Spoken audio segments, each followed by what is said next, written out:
a divine master, I claim my mastery now. I am a divine master, I claim my mastery now. To welcome two wonderful practitioners in the field of health and well-being today. And I've talked to Monica Shepherd before, and she's a naturopath with lots of wisdoms about all that area and more. And so welcome, Monica. It's wonderful to have you here again and to have a catch-up chat. I think it's a really great time going into 2020 to have a renewed discussion on all these things. And the other wonderful guest is Rynhardt. Welcome to... Absolutely. Welcome so much to the interview, Rynhardt. So you are a specialist in the areas of mindset and meditation, among other things, you know, working with the mental body. And so this is a really important topic at the minute, because as we go into 2020, we're finding that there's a lot of things coming up for us to clear and transmute in terms of the energies. And a lot of people are feeling weighed down and feeling overwhelmed and having mindsets that perhaps aren't at their most optimal level at the moment as they're dealing with these intense energies, high frequency energies that are coming to us. So can you speak to that, Rynhardt, and tell me a little bit more about the mindset and how to deal with intense energies of the moment that are coming through on the planet? Yeah, that's such a great question. There's so much happening. Like I said, there's this overstimulation happening. So you're watching on your screens. The moment you wake up, you're looking at your screens. This is happening in the world. Oh my gosh, what should I do about it? Right? So there's all these things constantly, maybe even in your personal life, relationships, you name it, it's coming to you. So for you to really deal with these high intense energies is to really be grounded. And if you can't really have practices that help you ground, then your mind is going to be all over the place. And I guess that's where I step in, is to help people go find more clarity and calmness and groundedness within their daily life. And so they also can become clear of like, what is their purpose? What do they value in their life? So they can really focus on those things, because most people aren't really clear on where they want to head and go in their life.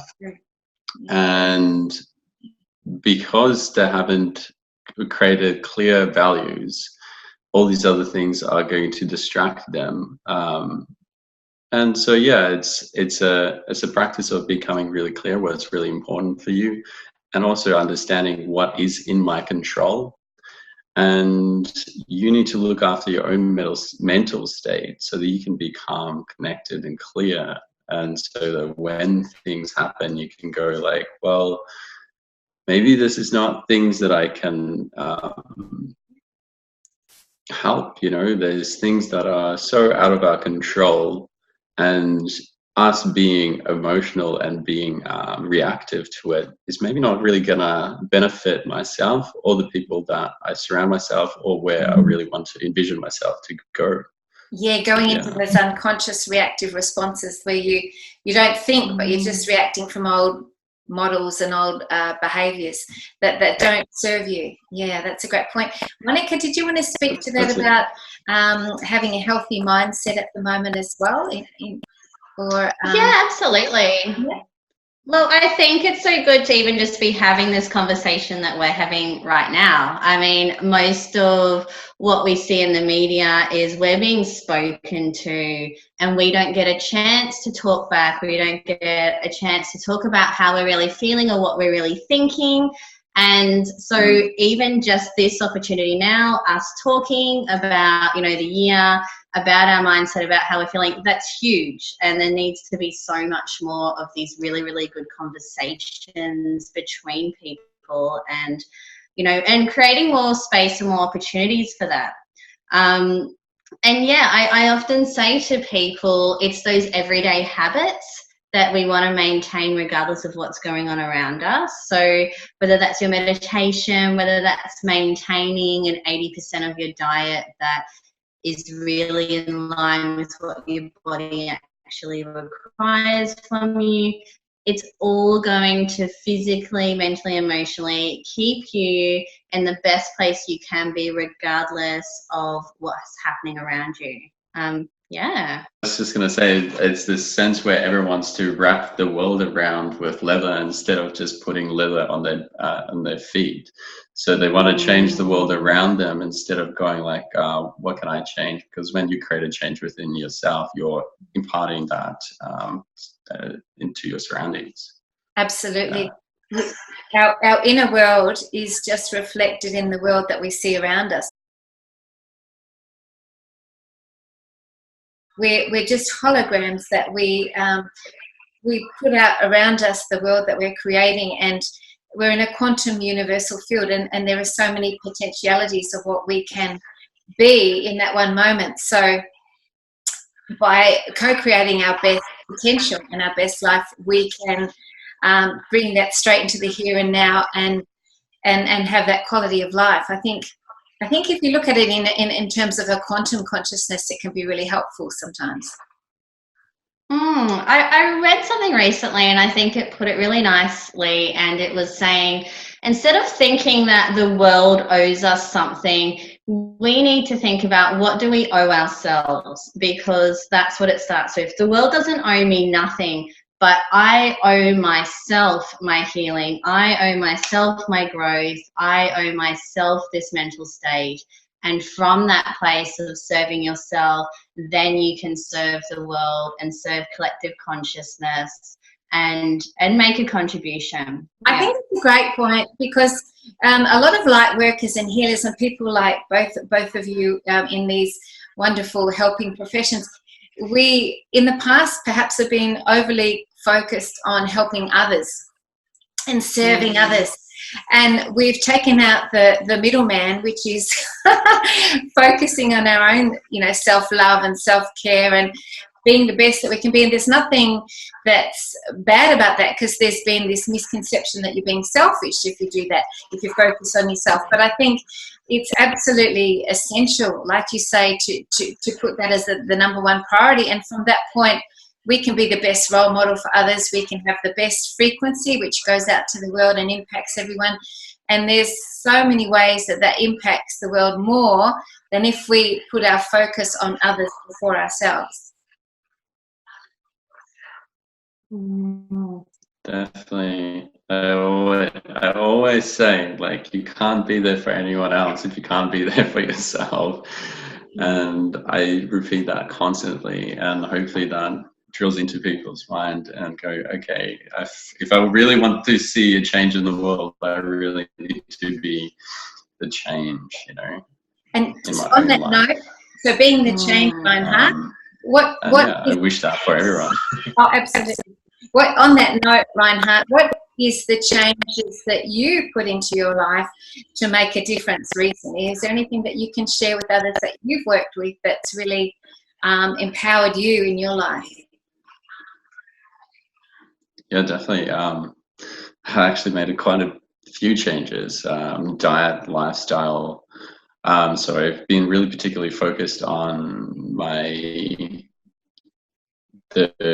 food that I consume, where that comes from, the quality of that, being very particular on my sleeping and saying no to a lot of things that won't maybe serve me. I'm really clear and very cutthroat on that stuff. And it's just like, well, I'm going to this from it, I'm losing sleep, I've got this thing that I'm doing tomorrow morning that's a little bit more important for me, so I'll say no to that. So being very very careful how I spend my energy, and also what I put in my body. Yes. And also, like, I think this is just a continuation of this, but like being very particular what I put in my mind. So I don't really watch TV. We don't own a TV. I don't really listen to the news, all those kind of things. It's because I feel like that is going to overwhelm me, and it's not going to help me focus on the things that will actually make a bigger impact in the world. It's not called programming for no reason. TV, it really is programming. That's it. Yeah. Yeah. That's it. Yeah. Yeah, I like that. Yeah. Monica, and how about you? What changes have you made recently that have made a difference in your life that people might be able to learn? Yeah, I think as well, I'm really focused on the long term at the moment. So it means saying no to a lot of people or things that I wouldn't have said no to before. Yeah. Because I've only got so much time and so much energy, and there's certain things that I value, and I am one person, so I am mindful of that. And also, I think a big lesson for me in the last 12 months has not been rescuing people. If they want to change, if they want to do work on themselves, that has to be their responsibility. Mm-hmm. It's not my job to constantly hold that space of, how are you feeling? Are you okay? You know, if they come to me and ask me for help, that's fine. I'm certainly going to give them really good information. But that's been a full mindset change. And even now, I think with some of the events that we've got coming up, you know, there's been just a couple of people who said to me, oh, I would love to do this to support you. And I'm like, no. I don't want you to do anything to support me. I don't need that. If you want to do any of these things, you're doing it for yourself. It's not that you're doing it for me. So sometimes I think the hard part is getting clarity on what it is you need to do for yourself in the first place, because some people don't even know what that is, because they're so used to focusing on others that when they ask themselves, what do I need to do for me, they don't know. So getting that really important clarity, I think, is really important as well. Yeah, it can almost seem selfish, or having to tell yourself, I'm still a really good person, but I'm actually going to be able to serve them more efficiently like this, because I'm focusing on what my actual purpose is. Yes. Yeah, it's huge. For me, I think it's... Yeah, you can't underestimate no either, how you say no, for having strong boundaries. And as females as well, particularly, we tend to be very nurturing of others, very, you know, open to helping, and being able to say no with conviction and in an empowered way where you really mean it. You know, if you just go, no, people don't always hear that, but if you say it, you know. I've learned to say no thanks. Yeah, I've learned to say no, but thank you. You know, thank you for asking me, thank you for that opportunity, but no thanks. Yeah. Sorry, Rynhardt, you were going to say something? Yeah, I was just saying, thinking that you really need awareness. It all starts with awareness, because I think what's happening is people are distracted. You have this programming that's happening. I'm waking up, I'm doing the same thing over and over, but I really have the awareness to feel, actually, how does this feel in my body when I'm continuously helping other people? Am I, you know, how's that really feeling in my body? Is that making me feel constricted? You know, where am I tight? And I'm sure that's like the whole part of the whole energy healing is to really sense where that energy and where's that feels constricted, so you can actually get it out. And I feel like it's only to that point when you really have awareness how things are really feeling in the body, and really looking and zooming out, you won't make a change. To that point that you're just making, to lie down on a bed and just feel in your body where you have any constriction or resistance, and just lying down and allowing your body to feel and to tell you what it's wanting to communicate. And we don't do that, and that's just such a powerful thing relating to what you're just talking about. So I just wanted to mention that relating to your point, that even just to lie down and allow your body to feel and feel what it's telling you. That seems a simple, easy thing, but we don't do it. Yeah, we don't do it on so many levels. We don't do it when we're tired. We don't often let ourselves rest. We don't often even eat when we're hungry. You know, like, you know, on our basic needs, we still don't actually know how we're feeling most of the time. And it's interesting often when people know that I work with diet, they want to tell me what they eat. And one of the first things I actually want to ask them is I want to get an idea of how hungry you feel at different times of the day. And they really struggle with that. Yes. Because they're actually quite disconnected from that. Yeah. And do you wake up hungry? And they're like, maybe sometimes. Yeah. Like, it's really hard. Yeah. Different things. Like you could have hungry for food, or you can actually be hungry because your body's really thirsty for food, but it's actually for water. Yeah, absolutely. Yeah, that's very common. Yeah. Yeah. It's really, I just thought about this. It's like tuning out and tuning in. It's like really tuning out from the, I would say, the kerfuffle of the world and all the frolicking, and actually tuning and tuning. Sorry. I love that. That's such a good word. I love sprinkling it out there. But I love how you. I love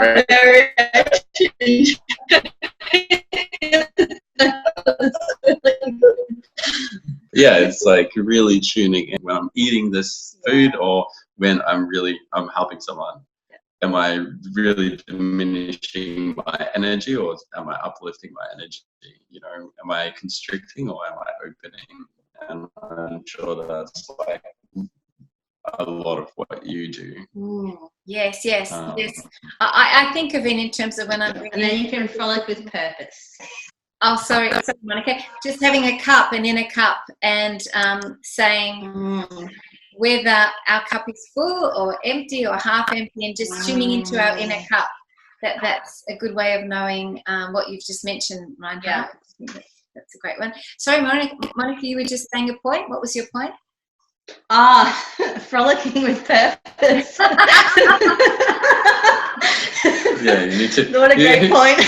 You need to tune in so you can frolic with purpose. Yeah. And that's so important to bring into life: joy, fun, playfulness, and that word frolicking brings all that in. And we forget to do that as adults. You know, we're so good at it when we're kids. Yes. And we just lose the ability to be able to do that. So, what ways do you both play and frolic and have fun? And then I'll let's see. Go first. Okay. Look, I think I'm lucky that I have a 6-year-old, because children are really good at being in the moment. Yeah. And being right here, right now. And they really bring you back to that speck on the roof that you wouldn't have noticed, or that little drop on the floor, and the hole in the ground. The hole in the ground, yes. All of those little things. And yeah, for me, that's really valuable, to come back to this moment, which is all that's real. You know, 5 minutes ago, that's already passed. We're talking right now, but we don't really know what's going to happen or be said in 5 minutes. So it's this present moment that's really unique and really special. And I think that enables us to play and have fun. And being in nature, where you're not going to be buying anything, you're not going to be watching anything except your natural surroundings. That's huge. Yes, absolutely. And I think having a child, it allows you to be, you sort of go through your childhood again, doesn't it, in a sense? Yeah, absolutely. Yeah. Yeah. Yeah, that's healing in itself. Yeah. Rynhardt, how about you? Oh, that's why I needed to keep the frolicking at the minimum, because I have so many interests, and you know, dancing is one of my biggest loves. Fantastic. So I've just been trying to do less of that, and I do like contact dance, because I feel like it's a good way to connect with someone. Because you're physically touching, there's no one leading or following. It's really sensing energy and how you're both moving. I do acro yoga, so that's another like a connective one. And then I do a bit of fire twirling, I started recently. But yeah, I love hikes. I often go on hikes with my friends, and then we run in the bush and scream and yell and be kids again. Yeah. Fantastic. On that note of dancing, I'm just starting a tango class on Tuesday night. So that'll be really fun. Very dramatic. Yeah. So for me, I like painting. That's a beautiful way to frolic. I love that.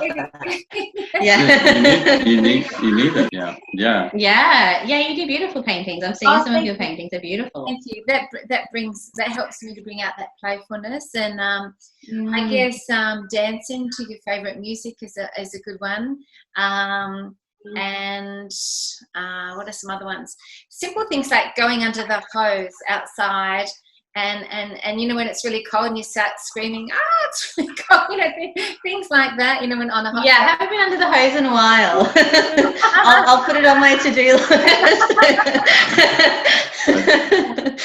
I do cold showers every morning, so I know the feeling. Your immune system. Okay, so that's great. Those are some fun ideas for being able to be playful again. I think that's a really important one. How are you both feeling the energies? Are they both intense for you? Are they bringing up a lot of things? I think by sharing this, you know, it really empowers people, because they know, well, I'm not alone. For one, other people are having this happen. For me, it's been pretty full on, pretty intense. A lot of things coming up in big amounts really quickly to work through, and to be able to try to maintain a high frequency and not to be sort of scuttled or pushed off center. So yeah, it's been like a very interesting 2020 beginning. I think, I think there was a couple of nights where I just couldn't sleep because the energy was so intense. I think I'm feeling sometimes I really need to tune out from what other people are projecting in the world. And I think that this is a space or a stage in our world where people are starting to become more aware. And when you become aware, you're facing a lot of stuff, like you said.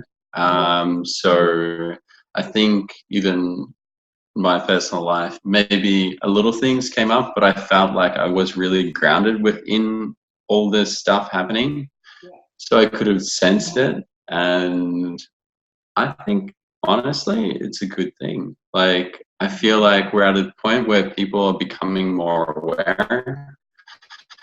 And that automatically means that they need to look at things that they've maybe swept under the carpet. And when you sweep things under the carpet, you make them grow, and these little monsters become really big. And the longer you've left them, the bigger they've become, and the more intense it is to look at, you know. So I feel like a lot of people have these massive dragons that they really need to face. Yeah. But also understand that these, you know, what I call as demon help us in our life's journey. So I think it's really good. Fantastic. Lovely positive perspective on it. And Monica, how are you feeling about the energies going into 2020? There's been a lot coming up for you. How's it been feeling for you? Yeah, look, I really felt like 2020 for a lot of people, like that veil was going to be lifted a lot. And I feel like for so many people, they have no choice but to be quite authentic now if they weren't before. And a lot of the things that, you know, had a veil on it or they were hiding from is kind of being lifted. So, you know, if we look at the country, at the earth, I think that, you know, we can't deny that we need to give back to the earth, and we need to be conscious of how we're treating the earth and how our everyday actions are affecting that.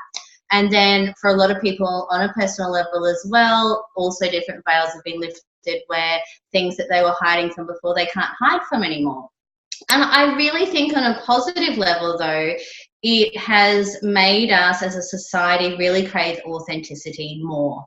And, you know, I see that online. I see people wanting less and less fakery and wanting to see more and more, you know, who is each person? What are we genuinely here for? And that's fantastic. I hope that, even with the big events that have happened, it continues get us asking questions. We may not have all the answers, but asking questions is so important. It is how we start to become awake. So yes, beautiful. Yeah. I've noticed too for me that I can't word things in a way so much anymore that's just like, being very diplomatic or something like that, whereas sometimes we need to say things, but things are coming out really directly and clearly now in a way that they haven't before. And so it's interesting. Sometimes you think, oh my God, did I just say that? Because you can't fudge things in the way that you might have in the past. It's like 2020's clarity that year. It's 2020 vision. And so when you're speaking now, I'm finding that I'm speaking differently. I'm saying exactly what's coming through. And I think as we evolve as a beings, as a species, when we get to the telepathic stage, we have to be completely transparent and completely honest in order to be able to get to that stage. And so this is the process of getting there, where we're completely authentic and we can't think one thing and say another anymore, and often we might have done that to be able to resolve, to try to avoid conflict or to try to smooth things over, but it's just harder to do now. If you need to say something from your authentic space, and I guess also trying to say things in a way that's constructive and not destructive, but still speaking your truth is really coming out now, I'm finding. Yeah, I love that. I really love that. Yeah. I'm reflecting on the things that I said to my mother. I'm like, yes, I was really direct. That's funny. It's sort of like a different person. You think, oh my gosh, was that me? I never would have said that like that in the past. I'm really absorbing what you're saying as well. I'm going, oh, I like this. This is definitely the time to speak our truth. And That's great. It's definitely a great time. It starts with awareness, and once we have awareness, I'm not sure if that came out. Would you say it again? I might have cut out.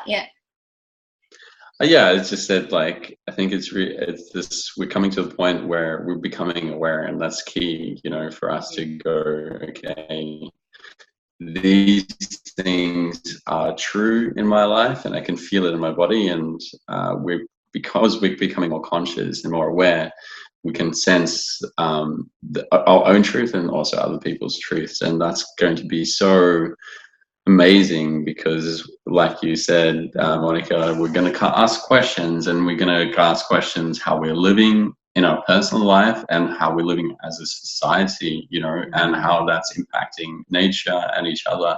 So I'm looking forward to these times, and I think it's going to be challenging for a lot of people that hasn't maybe started on this awareness journey. Yes. But people that are just starting on it, is to go, it's okay. It's going to be like really hairy and scary at this beginning, but don't worry. It's going to be all right in there. Yes, there'll be great gifts and rewards as we work through this, so that we can all get to a much better place in our world of love and peace and harmony. Absolutely. No, thank you. Thank you. Oh, thank you.